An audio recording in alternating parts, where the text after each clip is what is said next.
Hi, everybody. Hi, everyone. Welcome to Tenant Talk Live. Feel free to drop your name in the chat and where you're joining us from.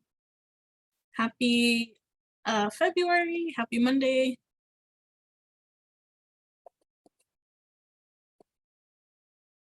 Hi, everyone. Feel free to drop your name and where you're joining us from in the chat. And we'll get started momentarily.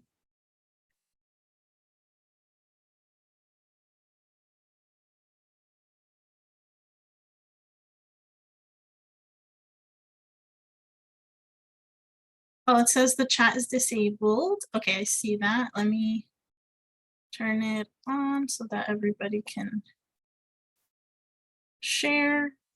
Okay, it should be open now, hopefully, but feel free to drop where you're joining us from in the chat. Awesome. Thank you for mentioning that, Doreen. I appreciate you. And happy Black History Month, yes. Okay, so we have Elle Humphrey from Queens, New York. We have Jan joining us, AJ from Wisconsin. Ooh, we have a lot of people coming in today. Okay.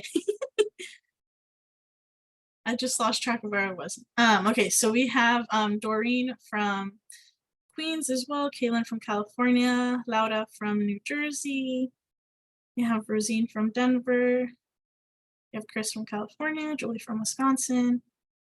Cool. Feel free to keep dropping your names and where you're joining us from in the chat, but we do have a few things to get through today, so I'll just go ahead and get us started. Give me just one quick second.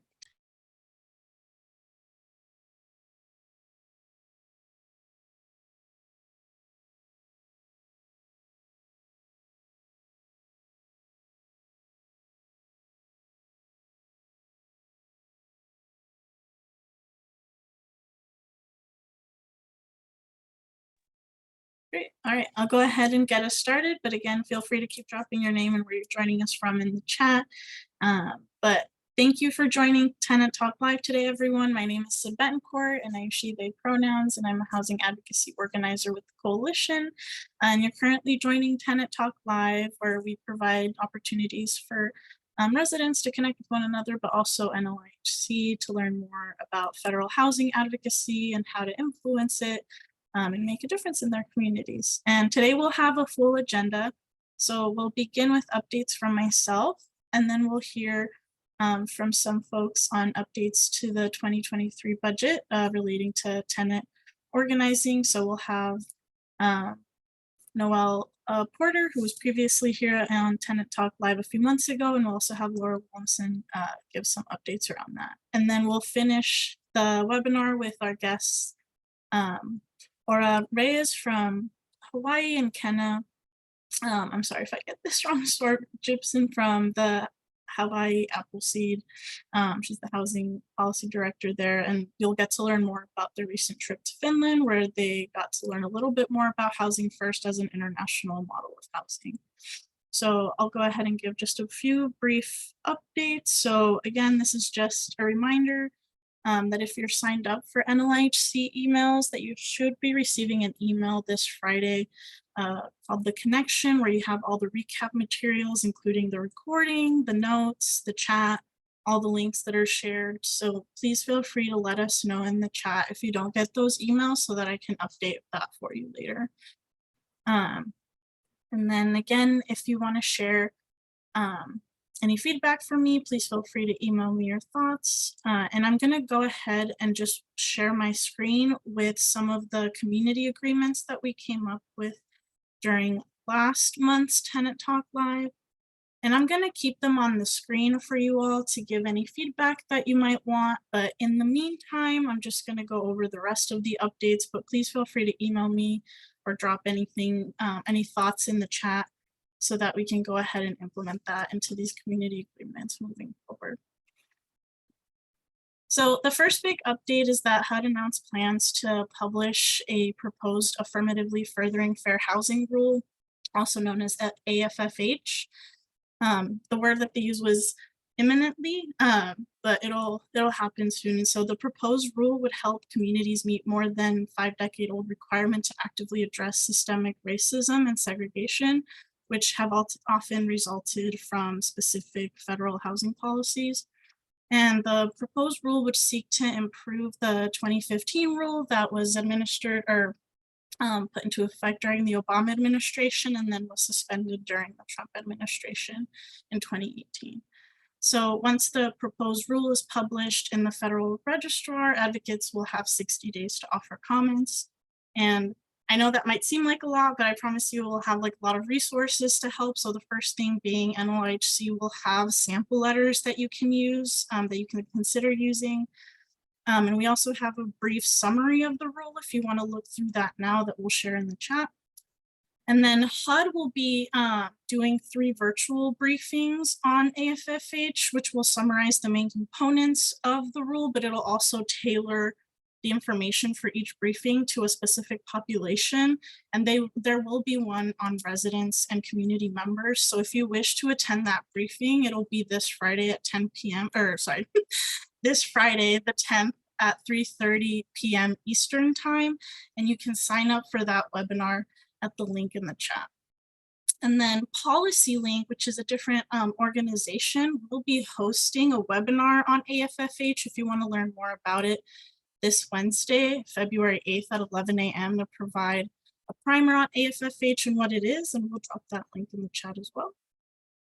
And then moving on from AFFH, the next update is coming from the White House. So on January 25th, which I think was about almost 2 weeks ago now, the White House announced new actions to protect renters and promote rental affordability, as well as a blueprint for renters' Bill of Rights, a National Renter Bill of Rights. So we're going to drop a few links in the chat, just like NLHC's memo article on the White House announcement and the blueprint. We'll also show the blueprint in the links, and then there'll be a fact sheet from the White House in the chat as well. And it's super, super exciting stuff. There was a lot in there regarding things that we've talked about on Tenant Talk Live before. So really excited for that. And while it's a good step in the right direction, we still have a lot of work to do. So NLHC and our partners, and as well as all the folks on this call, we look forward to continuing to work with you all to make sure that the actions being taken by the administration will help renters like you stay stably housed.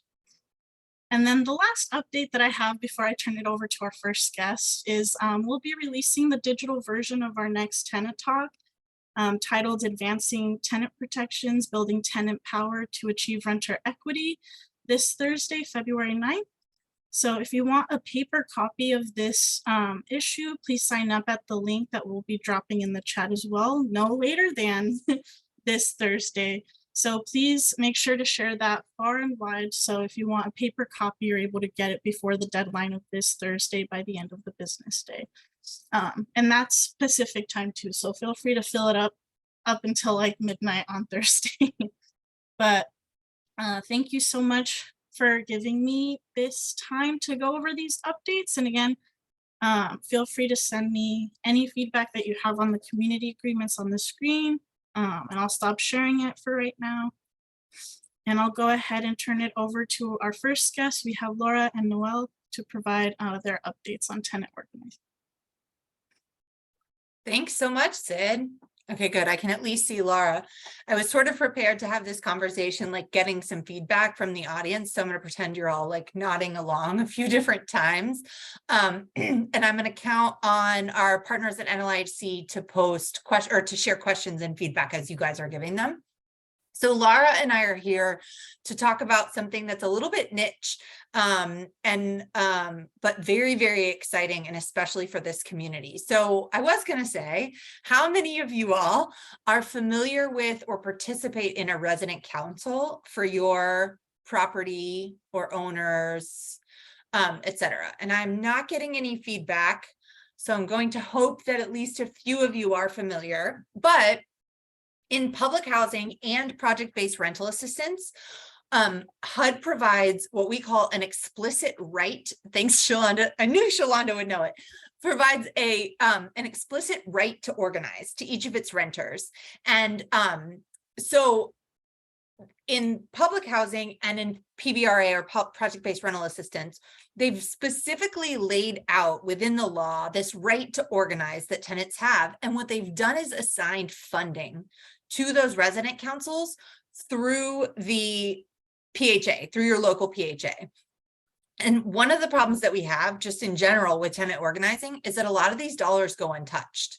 So the PHA has those dollars reserved for a resident council, but if you haven't worked within your community, or if someone hasn't worked within your community to begin to establish their own resident council, then the PHA is just sitting on those unused dollars. So folks can start a resident council within their own community. That would be a whole nother topic for us to unpack, and we could definitely talk about that in a different forum. But there are two ways that those dollars can be targeted to your community. So one, if there is a recognized resident council that's in contract with the local PHA, then the PHA gives that resident council the dollars that they can spend annually to do the work of the resident council. If a resident council has not been stood up in your community, the community is still entitled to the resident portion of resident organizing dollars that exist at the PHA. So one of the things we want to do here is get folks interested in this idea of resident council participation, of the way you can access those dollars in your community, to stand up a resident council that can work on issues anywhere from conditions to noise complaints to management complaints to, confusion in your rental applications. It can be across the board reasons why you might organize within your community to build power and to be able to have access to negotiations, management conversations, etc. There's a lot of good stuff we can talk about within that, and we should. But what Laura and I are here to talk about specifically is that in 2020, the president issued an executive, no, I guess it would have been 2021. That's when he started, right? The president issued an executive order that told all of the different federal agencies to find ways to expand on opportunities to register individuals to vote across the community, and to get the whole of the federal government more involved in the process of registering voters. And so Laura, who works for a democracy organization, partnered with a number of organizations like NLIHC and NHLP to talk about how we might concentrate some dollars at HUD around engaging tenants and making sure tenants are registered to vote in their communities. And what we've done is we've actually worked some language into last year's spending bill to make this an allowable use of dollars for resident councils and tenant organizers. And so Laura's going to talk a little bit about the different ways that voter registration can be advanced, and some of the ways we think that might be specific to PHAs or to HUD properties or to HUD-backed tenants.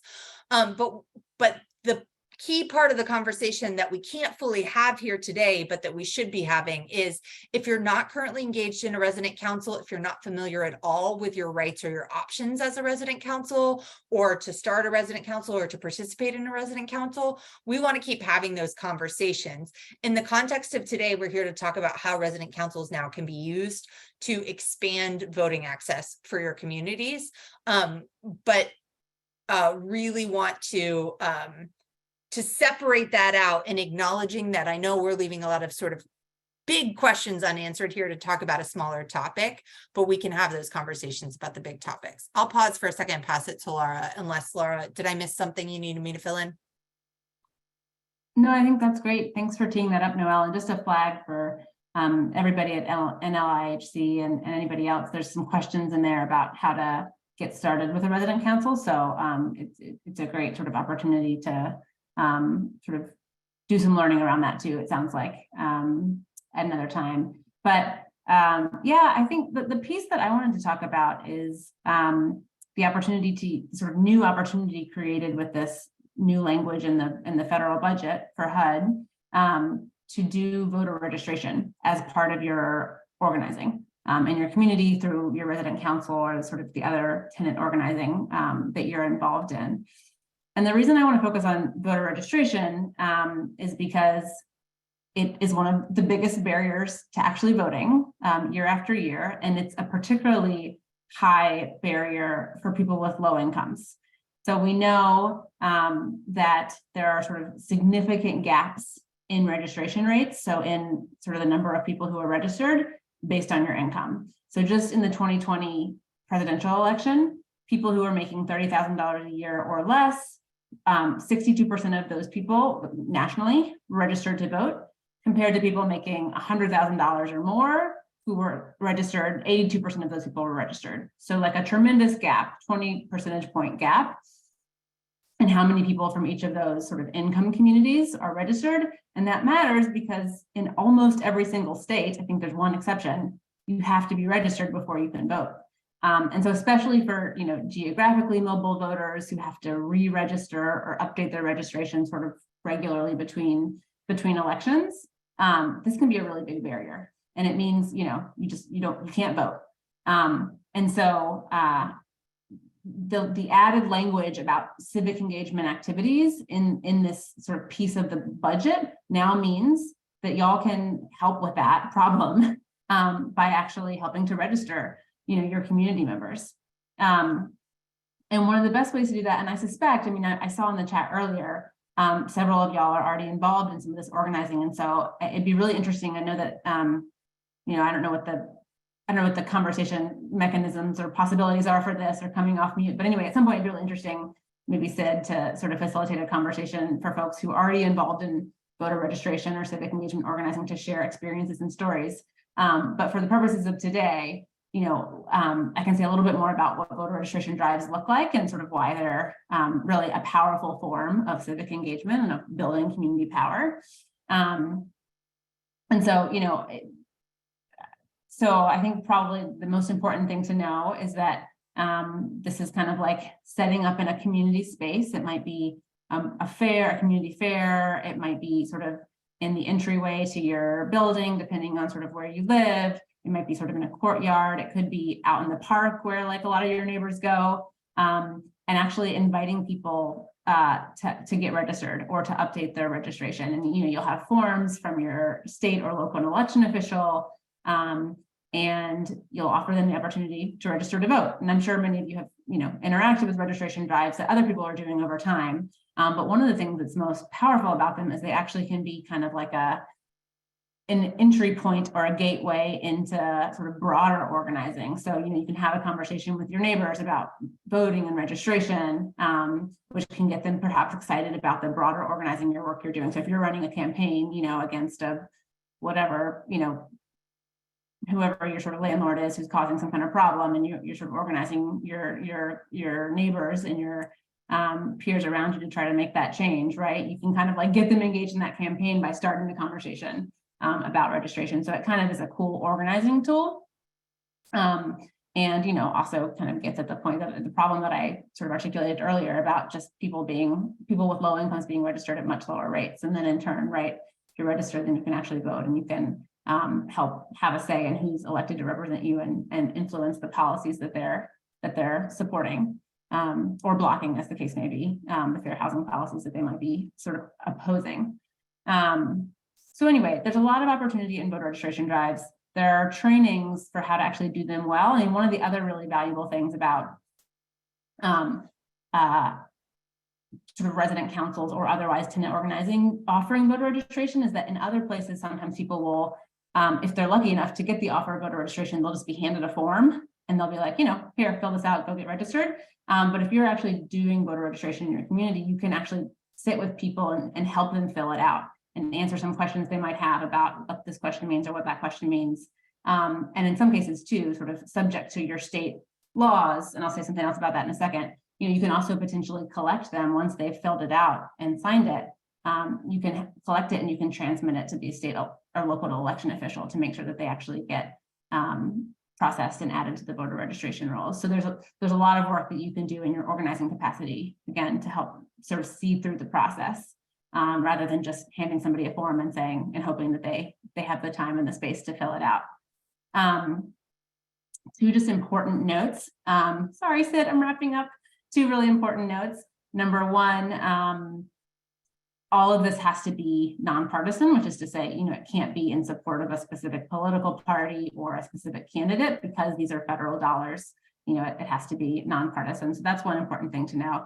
And the other is just that various states have different rules and regulations around voter registration. And so it'll also be important to consult your state laws. And I suspect that some of the other folks on the screen can be a resource for this too, just to understand kind of what the requirements are for a third party like you or your members of your resident council actually conducting voter registration, to sort of know what those restrictions are. So I will drop my email in the chat and can be a resource, but I think again, all the folks from NLIHC and Noelle from NLHP can also be good resources on this. The last thing I'll add is that if the resident council, so I've seen a lot of comments about the inner workings of resident councils, and we would love to keep having these conversations here in Tenant Talk Live, offline, etc. But one of the things about the way that resident council dollars should work is that the resident council gets to decide how those dollars are spent, and the PHA has to be the sort of like overseer or the treasurer of the account. And so one of the things that folks can do is even direct the PHAs to spend some of those dollars in specific ways. So you could say, we want to fund a voter registration form in every new lease up packet. And that might not be a drive. It might not be some of this different organizing work that Laura is suggesting, but you might just be saying every time someone becomes a resident of our community, they get a new voter registration form. So there are all these different levels of how you might get engaged in that work, how much of a lift it might be, but a lot of different ways to open up the possibilities with this spending. So Sid, we will respect the time and hopefully be back for more. Thank you. There's a few questions in the Q&A box, but just for the folks that will be watching this later, can you tell us a little bit more about how to find out if there is a resident council in their building or not, and if the funds are available to LIHTC property tenants? And if you don't know those answers too, no worries at all. I just wanted to make sure I got those. Yeah, those are kind of like one-offs, and some folks have made some very there are a lot of considerations when you're talking about like the inner workings of starting resident councils, of knowing where they exist. Retaliation is a very real problem and a very real concern. And so if anyone is getting to the verge of this conversation and they want to feel like they're getting all the information they need about how possible this is, how to do it right, how to do it legally, we want to keep having those conversations with people. And that goes to whether or not you can identify whether or not there's a resident council in your building. One thing I would recommend is checking NAT, the National Association of HUD Tenants website, to see if there's a registered resident council in your community, but that won't be expansive. And so we'll have to find out some more answers for you, Sid, about how we might be able to like identify that in some communities. Okay, sounds great. If y'all can stick around in the chat and the Q&A feature for a few minutes just to see if you can answer any of those, that would be great. But thank you both for joining us. And we'll continue to have these conversations like you said. So thank you so much. And now I'm really pleased to welcome our two panelists for today. We have Aura Reyes joining us, who is a tenant advocate from Hawaii, and we also have Kenna Stormogipson from Hawai'i Appleseed, who's the housing policy director there. And I'm going to go ahead and give them the floor now so they can share a little bit more about their experience learning about housing first in Finland. And apologies if I mispronounced your name, but thank you both for being here. Sure, and maybe I'll just do a quick share screen if that's all right. That's perfect, yeah. Okay. And then I will just say that Aura and I read a book, well, Aura read it first, called A Home of Your Own, talking about ending homelessness in Finland. And I had read some of the book, and then Aura read it, and I guess I'll turn it over to Aura to say more what happened after she read the book. Oh, well, I read the book and I couldn't believe what I was reading, how they managed to create these spaces and places and how they were able to reduce their homelessness to like almost nothing. So I got really excited about that. And I wanted to know more about how they transitioned over to this new housing plan, this new concept. And that's where our discussions on Finland, going to Finland actually started. And I'll show, so there turned out that there was an international social housing festival being hosted by Finland last summer. And so since we were all curious to learn more, we pulled together a delegation, or we pulled together funding and a delegation to go from Hawaii to this festival that had over 40 countries and almost 1,000 people. And I'll let Laura share about this. This was actually to one of the events that they were having for the festival. This was to a, it was for youth. It was a youth housing project that they had done. But what they did was it's like supportive housing units. But they're allowed to stay there all the way up until, I can't remember how old it was, but I mean, they're allowed to stay there. 35. Till 35? Yeah. Yeah, and then they have all these other like additional services. They have supportive personnel on staff. They have a lot of community spaces, and it's the units are not that small, but they're not that big either. But everything in Finland we found out was really practical. Mm-hmm. So their spaces were intended for to engage in more community activities and things like that.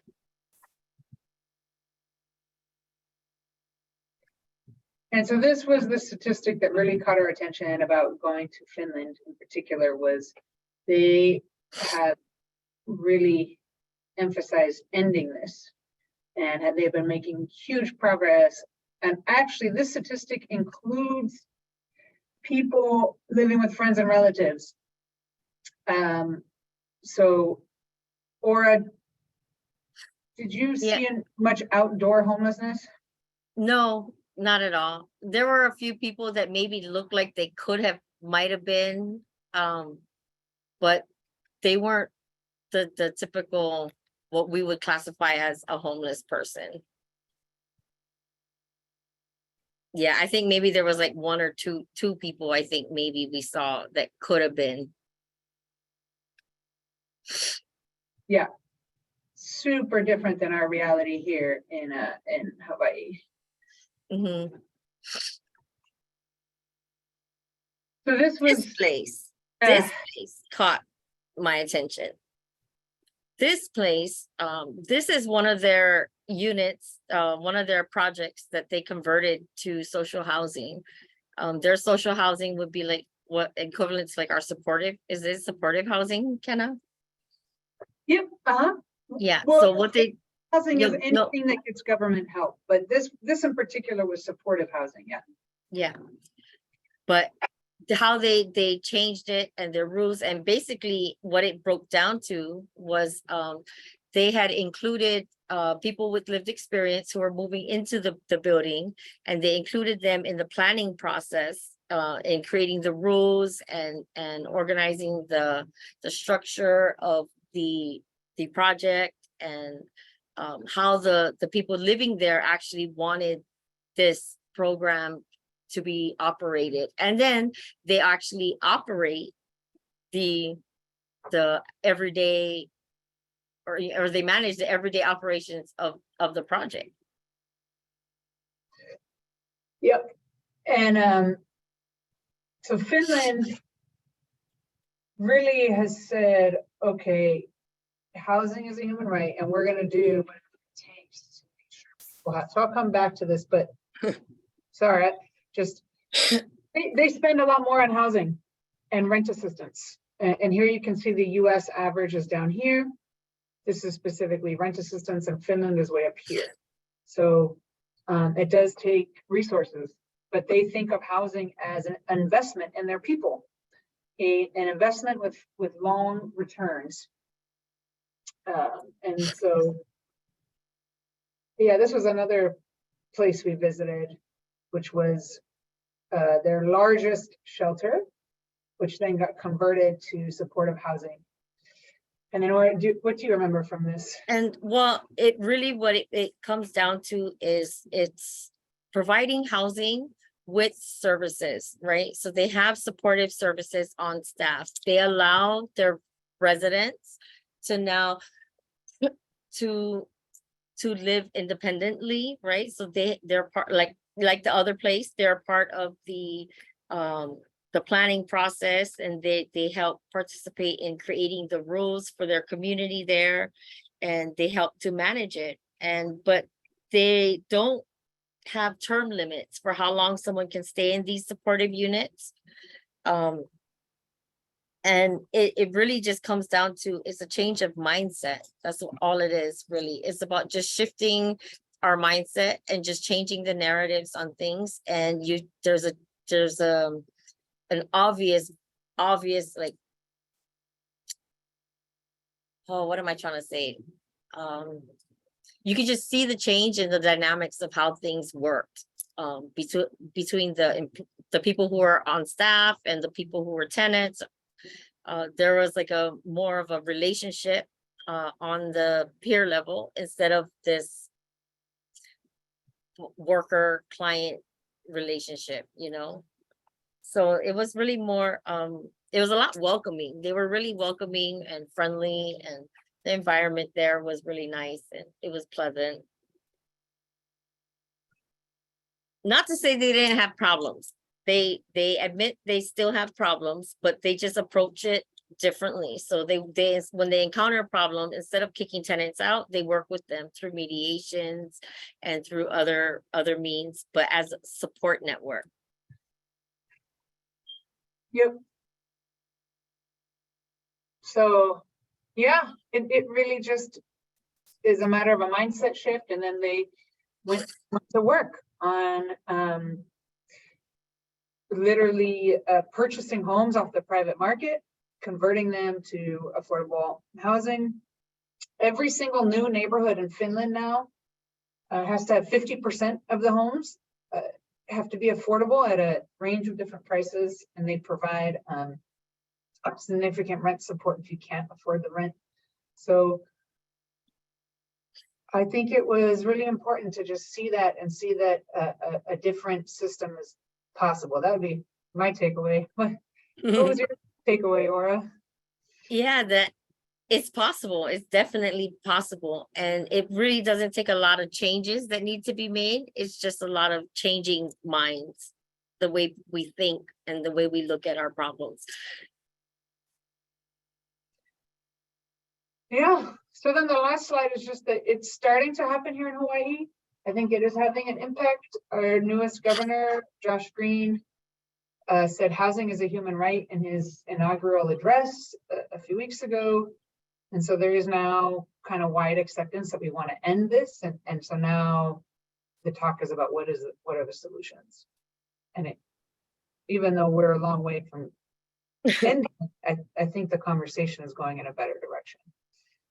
And there's been a lot of talk recently, instead of just about our problems and about controlling our problems, there's been a lot of change in those conversations where they're now shifting towards how do we solve, not how do we solve these problems, but what are the solutions, or what are other solutions, or what are other means that we can use, or how do we incorporate all these different entities and bring them together. So that's progress. That's so exciting to hear, especially as we talk about that a lot here at the coalition too, just like the idea of housing first and stuff. But there are like a lot of comments coming through too, so I just want to read through them and then ask y'all some questions as well. And again, thank you so much for joining us. But we do have I believe Teresa was the first one who did note something about just Europeans believing in social care, but they really did invest, and you showed that with that chart, which was pretty stark in contrast, like all the way over here, and we were like at the end of the spectrum, but I think that definitely makes a difference. And we had also Crystal Glover, who mentioned that we are in February and it is Black History Month, and I did just want to uplift that because there was definitely a lot of work done by the Black community to make sure that individuals were safely and stably housed in housing through a lot of different housing programs. So thank you again, Crystal, for bringing that up. And then we do have a few questions coming in. I think the first one that I see here comes from Sarah Hasmer, who asks if Finland has a lot of big corporate landlords. That's a question for Kenna. Yeah. There are some.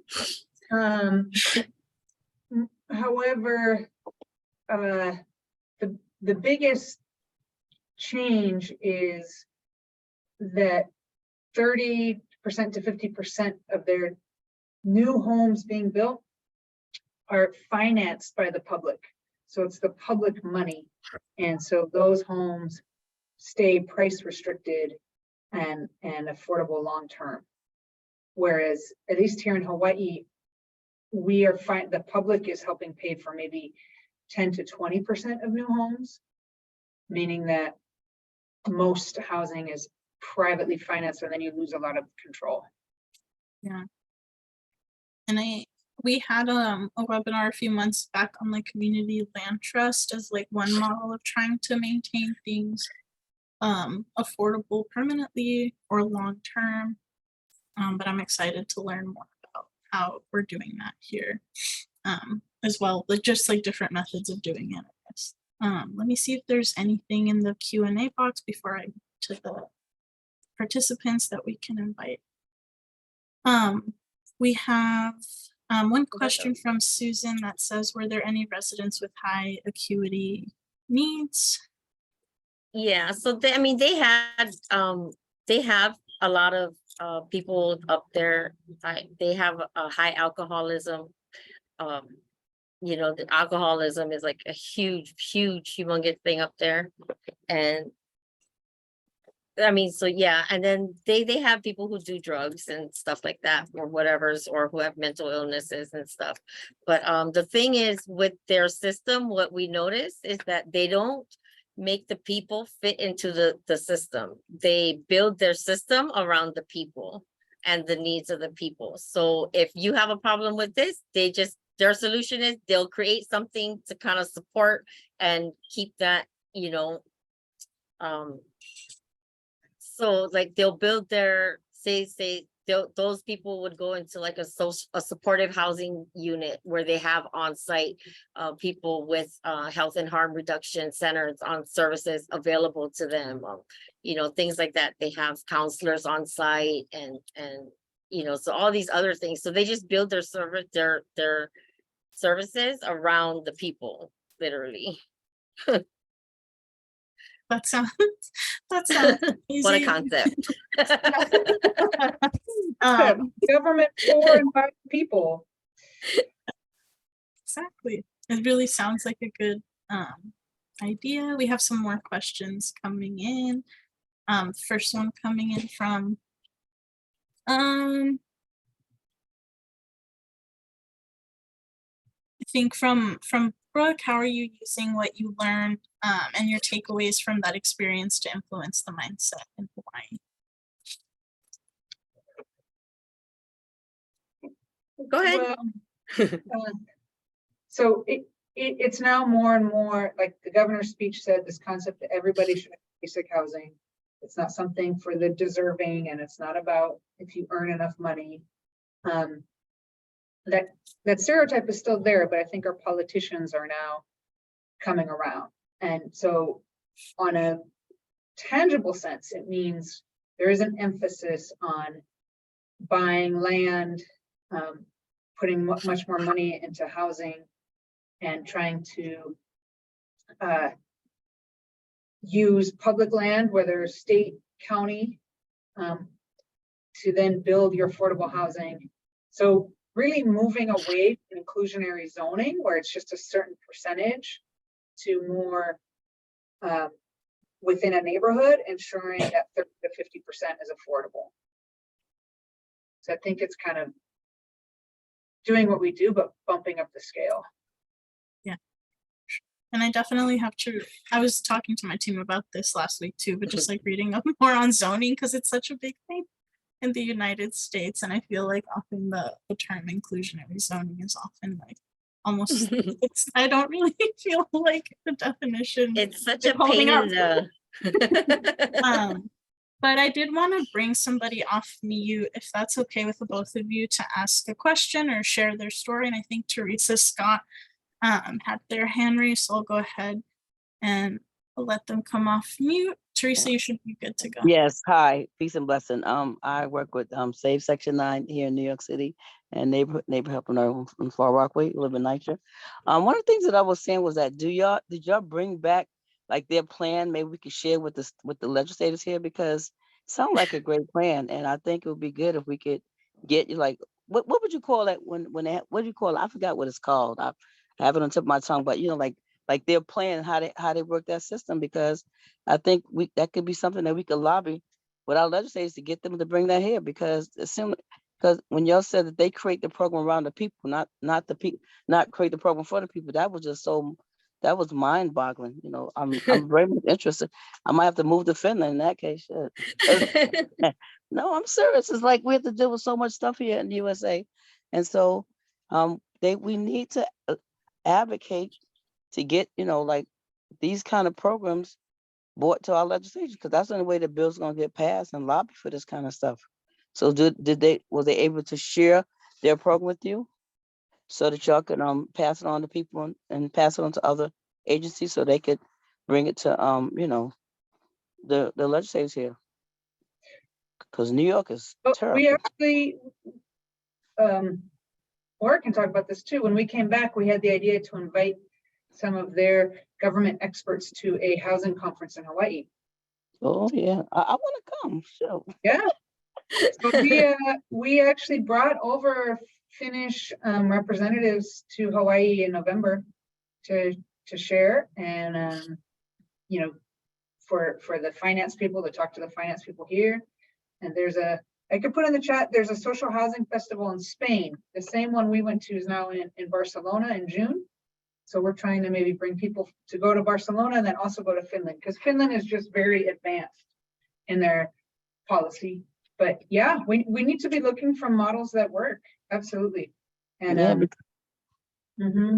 because we have NYCHA section, we have a lot of money here, but they just mismanage. They're not even using all our, especially with NYCHA in New York, they're not even using all the money. So if we can come with a program that could create a different, you know, it sounds really wonderful. I'm telling you, I'm just so It's excited. about including the people, right? Yes, just getting people to recruit it. Thank you so much. I really appreciate it, you know, that you brought this to. It's a blessing for me. But I'm putting my email in the chat so you can reach out to me. I would love to go to one of the conference and bring it back to New York. yeah, come. I think we're going to organize people for a conference in June, and the people from Finland will be at the conference. So yeah. So you're going to Barcelona? That's the plan. Oh wow, I would love to do that. Fingers crossed. Thank you so much, Teresa. And I know that we do have some folks from New York who also recently went abroad. I can't remember the specific country, but we'll share that information too. And I think we had JR, who is one of our members of our tenant leader cohort, who was also mentioning some stuff in the Q&A. So I'll unmute him to also ask his questions really fast. But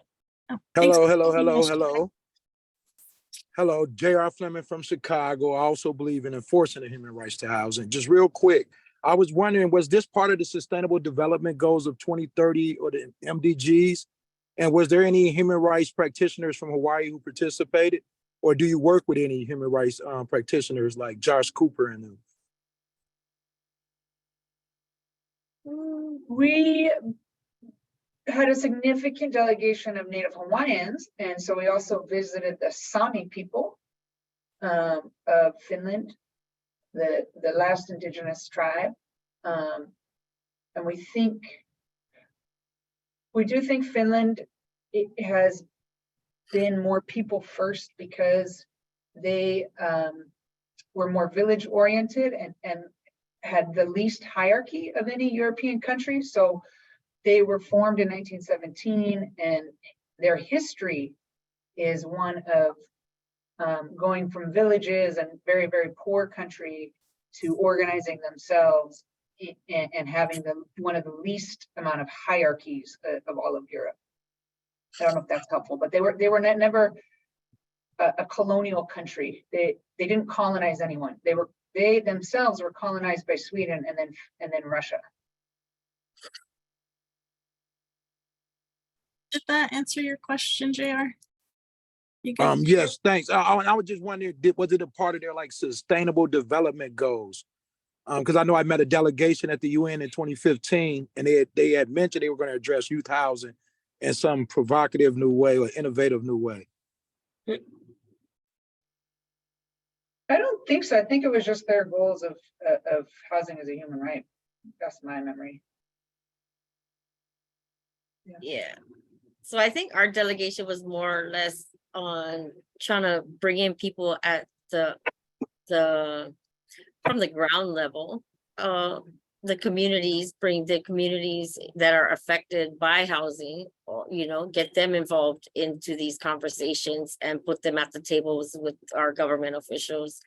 And that's kind of where we're starting.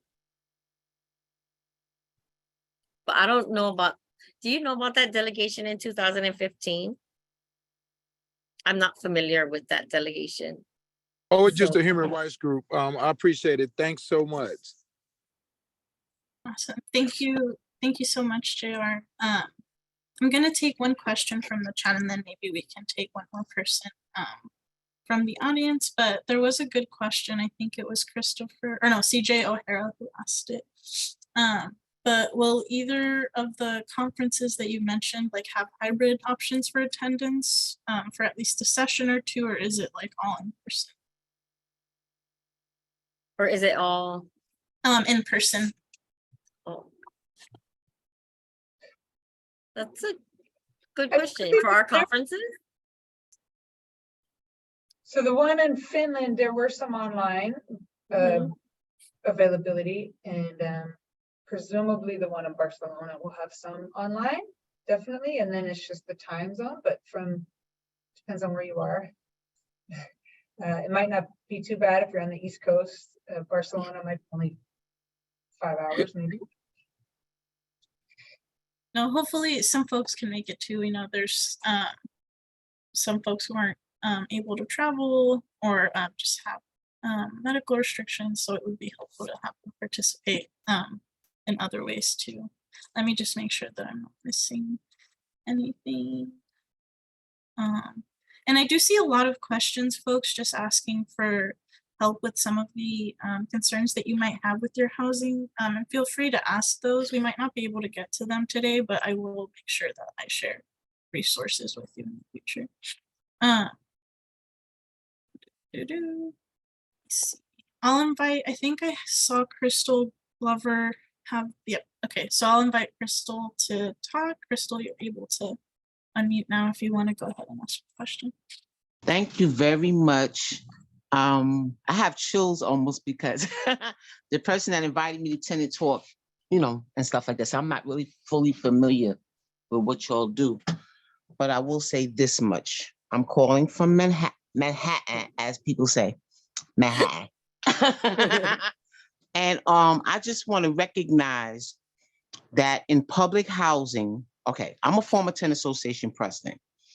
And when I became president, I think a week later, Bloomberg was getting ready to do infill. Okay, so the person from community tenant, or whatever they call it, TPA or whatever, community operations, that's what it was, at night shift. He tells me, "Oh, Miss Glover, they're interested. They're bringing infill to your development. They're going to be 3 sites on our management office, an area right in front of my building, and another area." And I'm like, "But there's no room." That's the first thing I said to him. So what we did under my leadership, we got involved with the Urban Justice Center. We gave them $4,000 of our tenant participation activity funds. And as a result, infill was canceled. No infill here at this development. What am I talking about? This tenant, I think you already talked about the monies, this HUD money. HUD gives exuberant amounts to developments every year. And these tenant associations are sitting up there, sitting on the money. When I was in there, you'd have to have your licensed consultant, you get your proposal written out, NYCHA reads it and they approve it. And I think they pinched like 2,000 off per pop. It could be 5,000 by now, because this was back in 2011. It could be 5,000, 10,000, who knows? The bottom line is you need to go, UTAs and RAs, resident councils, need to go online and look up tenant resident engagement and look under the TPA funding. But the last thing I would like to say under this Black History Month piece, and thank you for giving me this much time, NYCHA it's a killing field. All these murders and shootings, this is no accident. These developments, to me, are operated by an entity that's ugly and disgusting. And so what's happening, our children are being murdered like a rapid fire. Bam, bam, bam, bam, bam, bam, bam, bam, bam, bam. And we want to sit around and talk about public housing and how much land they're going to build on this. We won't be here if we continue like this. So I urge all tenant, if you don't have a tenant association, just like the lady said earlier in the program, that TPA money is still sitting there. Every development has a TPA account sitting there, whether they're operating or not. These people have all this money sitting around. I'm not going to say what I really feel about what they're doing with that money, because this is a recording that's going on. So, and I don't feel like going to jail. I don't want to get shot and I don't want to go to jail. But the bottom line is the ball is in our court. Yes. You get on that phone and you call NYCHA and it says, well, what extension would you like? Resident engagement, Yuka Basquez, or Leroy Williams. You ask to speak to them. You tell them you want to create a tenant association in your development. They will get elections going. And guess what? They're not going to come downtown and tell your tenants associations what to do, because the bylaws that you created your development says that you are independent. What is it? Independent and democratic. So they can't come up there and tell you what to do. The tenants have to say, you know what, wait, my TA ain't doing this and they're not doing that. We're going to go to them and tell them, you don't start doing this and this, we're going to vote your tail out of here. Guess what? A lot of TAs get in unopposed, meaning that tenants don't even come out to vote, because either they don't know it's voting time, the little papers that they put up, you need a magnifying glass to read it. The list goes on and on and on and on and on. And I thank God for this little Venia helping me to be able to say this, because I'm sick and tired of hearing about my little boys and girls being murdered. There was a shooting today in Williams 15 East Williamsburg, Brooklyn. Boy got grazed in his head, 17 years old, girl shot in her gut. This is every single day, and I'm sick of it. And somebody better do something. And you know who somebody gonna have to be? Us. I don't mean to get, well, I do mean to get emotional. Okay, have a nice day. Thank you so much, Crystal, for sharing. And we're limited on time, but there are folks from New York on the call who you might want to connect with. So I really strongly advise that you drop your email in the chat if you haven't already, so that they can connect with you. Because I think that some of them have their hands raised and I won't be able to get to them, unfortunately, but you're definitely going to want to connect to them. So thank you again for sharing. Thank you so much. With us. We'll talk soon. Thank you. So I'm just going to ask one more question to our guests today, just coming from our own Kayla Laywell, who is a policy analyst with NLIHC, but a few congressional staff were just asking about international solutions to housing. What would you tell them after your visit to Finland and any federal legislation that could translate? So one of the main things that Finland and also Vienna, we went to Vienna in September, does is they incentivize local cities or counties to build affordable housing by saying, we will give you infrastructure money if you provide land for affordable housing. Or if you agree with a certain number of units to receive public subsidy.